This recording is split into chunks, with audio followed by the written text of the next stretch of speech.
안녕하세요, 헤이월드입니다. 명절 잘 보내고 계시죠? 저는 오늘 쉬었고요. 얼마 전에 제가 잠깐 그 구독자분들 차 이렇게 낙찰 받아주러 갔다가, 제가 원래 전공이 자동차 수출하는 일이잖아요. 그래서 이렇게 보니까 우리 수출차가 눈에 딱 들어오는 거예요. 원래는 눈에 잘 안 들어와서 다른 것만 보통 많이 하는데 요번에 눈에 확 들어오더라고요. 그 차는 뭐였냐면 대우의 윈스톰이라는 차였어요. 보통 윈스톰 같은 경우는 국내 소비자들한테도 인기가 되게 많긴 한데 외국에선 그렇게 알려져 있는 차량은 아니에요. 이 차 같은 경우는 보통 칠레랑, 그 중남미의 칠레랑, 그리고 아프리카의 마다가스카르라는 나라, 그리고 탄자니아나 케냐 이쪽으로 나가는 차량 중에 하나예요. 이 차 같은 경우는 여러분들한테 제가 드릴 수 있는 정보 중에 하나가, 보통 일반적으로 오래된 차들은 조기 폐차라는 걸 통해서 2005년 12월 31일 이전에 만든 디젤 차 같은 경우는 정부에서 지원금을 한 150만원, 160만원 이렇게 줘요. 그래서 편하게 조기 폐차를 하고 여러분들이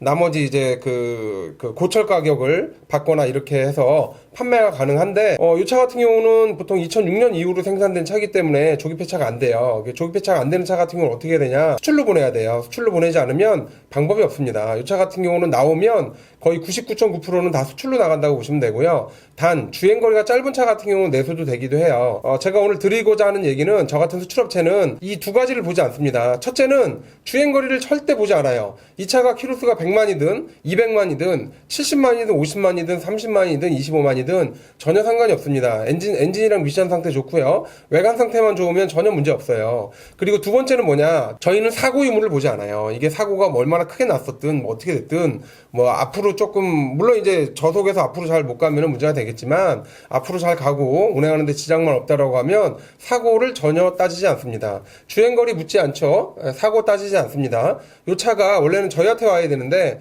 가끔 가서 소비자분들이 혼동을 하시거나 모르셔가지고 경매장에 나오는 경우가 있어요. 그래서 이 차 같은 경우는 제가 알기로는 시작가가 150만 원이었고요. 그리고 아마 차주가 원하는 거 한 180 정도 원했을 것 같아요. 제가 받은 게 220 정도의 낙찰을 받았고요. 보통 저도 이제 평균 사는 게 한 200만 원 정도 사는데, 마지막에 가가지고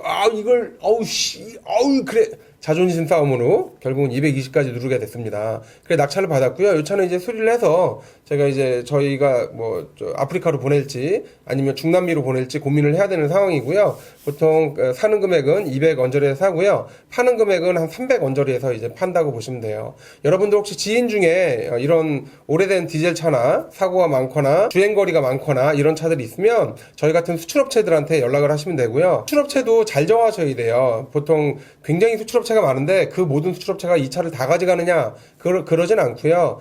우리나라에서 한 10개 정도 되는 수출업체가 이걸 가져가요. 그러면 다른 수출업체는 뭐냐? 라고 얘기하면, 다른 수출업체들은 이 차를 사와가지고 저희한테 이제 넘겨주는 이런 구조로 돼 있다고 보시면 돼요. 지금 경매장에 제가 낙찰받은 차를 한번 보러 가볼게요. 기름이 없네요. 이 차 같은 경우는 마다가스카르 수출 나갑니다. 이 차가 마다가스카르도 나가고요. 그리고 이제 저기 칠레로도 나가는 차입니다. 마다가스카르랑 칠레로 나가는 차고요. 이 차 같은 경우 지금 한번 봐볼게요. 이 차 낙찰을 받았는데 이 차가 어떤가 한번 지금부터 봐보겠습니다. 일단 차량 같은 경우는 내비게이션도 있고요. 후방 감지기도 들어옵니다. 후방 감지기 들어오고 있고요. 그리고 전체적으로 실내는 굉장히 깨끗해요. 수출차라고 하기에는 조금 너무 깨끗한 거 아니냐 싶을 정도로 차 상태가 좋고 깨끗하고요. 오디오도 잘 되고요. 그리고 히터도 잘 들어옵니다. 히터도 잘 들어오고, 에어컨 상태 체크할 때는 항상 말씀드린 것처럼 에어컨 버튼 누르시고, 그리고 이렇게 눌렀을 때 이제 에어컨 버튼을 눌렀을 때 꺼보고, 그리고 에어컨을 눌렀을 때 볼까요? 에어컨을 눌렀을 때 지금 보시는 것처럼 RPM이 살짝 움직여요. 살짝 움직이면 에어컨에는 큰 문제가 없는 겁니다. 이렇게 되는 거고요. 그리고 지금 파킹에 놔뒀고, 엔진 상태는 악셀을 밟았을 때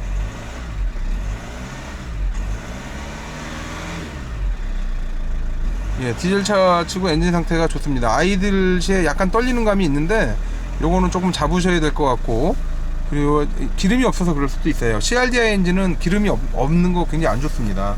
일단 시동을 끄고요. 차 상태를 좀 봐볼게요. 지금 보면 본네트를 한번 열어보고요. 본네트를 열어보고, 그리고 이건 트렁크는 없고, 차 상태를 봐보자고요. 차상들 보시면 지금 보시는 것처럼 전동 시트가 되어 있고요. 전동 시트가 되어 있고, 그리고 가죽 시트가 되어 있고요. 그리고 옵션들이 많아요. 되게 핸들 리모컨도 되어 있고요. 그리고 안에 이렇게 사제 내비인지 일반 내비인지 모르겠는데 내비게이션이 되어 있고요. 이건 뭘까요? 이건 뭐 이상한 컨트롤 박스도 있고요. 요건 이제 시작가가 보시는 것처럼 시작가가 150만원이고요. 제가 225만원에 낙찰을 받았어요. 그리고 이 차는 썬루프가 보시는 것처럼 썬루프가 있고요. 수출차 거래량 같은 경우는 일단 저희가 라벨을 가장 먼저 봅니다. 라벨로 차량 연식을 확인을 하고요. 그 다음 보통 시트 상태랑 이제 실내 내장재도 이렇게 보고요. 보시는 것처럼 차가 굉장히 깨끗해요. 과연 어디를 수리를 해야 될지에 대해서 요걸 보면서 이제 하나하나씩 고민을 하고 수리비가 어느 정도 나올지를 생각을 하죠. 일단 외판을 쭉 이제 멀리에서 한번 이렇게 쳐다보고요. 전체적으로 그 다음에 외판이 수리비가 얼마나 들어갈지에 대해서 꼼꼼하게 다 전부 다 체크를 한답니다. 일단 이렇게 운전석 뒷문짝을 열어보면 뒷문짝에 여기 손잡이 부분 스크래치 조금 보이시죠? 요거 같은 경우는 저희가 갈아야 돼요. 좀 귀찮긴 한데 후속값은 얼마 안 할 거라고요. 한 2만원? 저 반대쪽에도 손잡이가 있는데 거기도 좀 이렇게 막 긁어놨어요. 뭐 꼬맹이가 탔었던 차인 것 같긴 한데 저렇게 긁어놓으면 저희가 다 이제 부속을 사다가 전부 다 교체를 한답니다.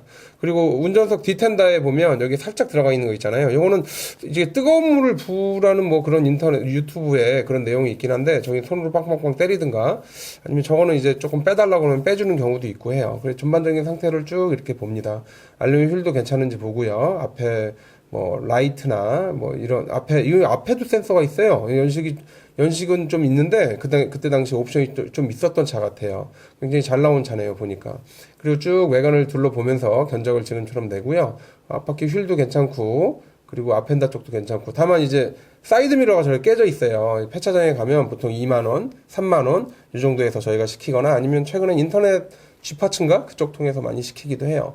그리고 외관 상태 이렇게 점점 조그맣게 돼 있는 거는 솔직히 광으로 좀 세게 밀면 이제 나가고 살짝 터치를 해줘서 저희가 이제 수리를 한답니다. 이렇게 수리를 하면 나름대로 깔끔하게 잘 나오고요. 운전석 문짝도 이렇게 열어보면 뭐 문짝 부분도 크게 수리할 부분은 없어 보여요. 보통 지금 보면 안에도 그렇고 시트도 괜찮고요. 이 차 같은 경우는 수리비가 뭐 제가 보기엔 많이 나와야 한 20만원 정도 그 정도 나올 것 같은데 전혀 문제가 없습니다. 지금 뭐 딱히 수리해야 될 부분은 없고요. 옵션이 마음에 들어요. 사륜이에요. 그리고 또 이륜도 아니고 사륜 보통 아프리카 애들은 사륜 좋아하거든요. 사륜 좋아하기 때문에 보통 사륜을 저희가 선호를 하죠. 일반적으로 사륜을 선호를 하고 이륜보다는 사륜 선호하는 경향이 높고요. 저기 문자 여기 지금 깨져 있네요. 가인시 하나 깨져 있죠. 저거는 이제 수리를 해야 돼요. 제가 못 보고 지나가는 경우도 있는데 저러면 큰일 나요. 도착해가지고 바이어가 전화 와요. 이거 뭐냐고. 그러면 또 괜히 또 국가적인 망신을 제가 시키지 않기 위해서는 이런 건 이제 저희가 수리를 다 한답니다. 그리고 조수석 뒤텐더 쪽도 깨끗하고요. 그리고 뒤트렁크 쪽도 깨끗해요. 뒤에 감지기도 있고 쭉 보면 안에 내부에 이런 박스 같은 경우는 저희가 이제 수출을 보낼 수 없으니까 따로 이렇게 빼놓습니다. 그리고 뒤에 긁힌 부분이 좀 있는데 옆에 플라스틱이 요거 이제 이 반바 같은 경우는 저희가 저것도 해야 돼요. 얘기하면 불로 지져가지고 이렇게 문대요. 문댄다라는 표현이 맞는 것 같은데 그리고서 이제 도색을 해서 수리를 해줍니다. 약간 야매 느낌이 나긴 하지만 그렇게 해요 저희는. 요건 뒤에 이제 그 차양막 저희가 꽂아서 갈아주면 되고요. 따로 실내 클리닝을 할 필요 없을 것 같고 이 정도면은 차 상태 괜찮아요. 듀얼 머플러에다가 또 이제 우리나라에서나 이게 쉐보레 같은 경우는 그 외국 나가면 외제차예요. 보통 어떤 분들은 삼성이 좋아, 기아가 좋아, 현대가 좋아, 기아가 좋아, 쉐보레가 좋아라고 물어보면 저는 이제 기아랑 현대 무조건 사라고 하는 이유가 여기 지금 사이드 밀러도 저 깨져 있죠? 저쪽도 사야 돼요. 저것도 사야 되고. 그래서 그 사라고 하는 이유가 쉐보레 같은 경우 외제차입니다. 외제차이기 때문에 생각보다 부속이나 이런 것들이 아주 굉장히 비싸요. 뭐 거의 쌍용 차랑 그 삼성 차랑 거의 쌍벽을 이룰 정도로 굉장히 비싸다라는 거 여러분들이 아시고 쉐보레 거 구입하실 때는 고민을 좀 하셔야 되는 케이스예요. 일단 본네트를 한번 열어봐야 되고요. 본네트 열어서는 이제 항상 보는 것처럼 엔진룸 전부 다 체크하고요. 엔진 오일 쭉 체크하고 그리고 라지에이터 냉각수 정도 체크를 합니다. 엔진 오일은 가장 기본이에요. 엔진 오일은 이제 색깔 보고 엔진 오일 어느 정도 차 있는지 혹시 오일 게이지에 떡이 져 있는지 뭐 이런 상태를 저희가 좀 봅니다. 일반적으로 엔진 소리만 들어보면 거의 알기 때문에 뭐 굳이 이거저거 많이 체크를 안 하게 되고요. 전반적인 느낌, 외관 상태, 수리비 정도 이 정도.